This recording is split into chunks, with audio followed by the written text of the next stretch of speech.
Hello મારા ભાઈઓ, એકવાર ફરીથી અમારી યુટ્યુબ ચેનલમાં તમારું સ્વાગત છે। તો આજે એકવાર ફરીથી તમારો ભાઈ નવો વિડીયો લઈને આવ્યા છો। તો મિત્રો, વિડીયો જોતા પહેલાં ચેનલને લાઇક કરજો, શેર કરજો અને સબસ્ક્રાઈબર કરી દેજો।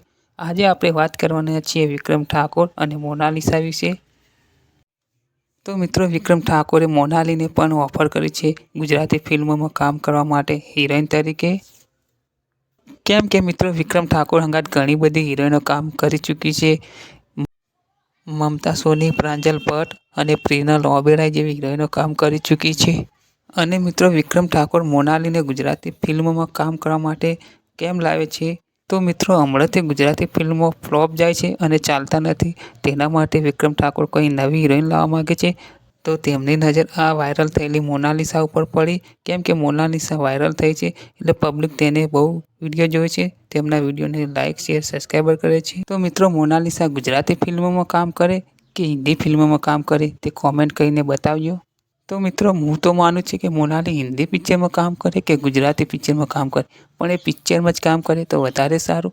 અને મિત્રો, વિક્રમ ઠાકોર અને મોનાલીની ફિલ્મમાં જોડી જોમે કે ના જોમે એ પણ કોમેન્ટ કરીને બતાવજો।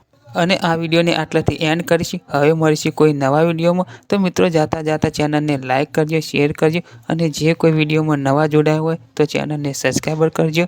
ત્યાં સુધી જય માતાજી।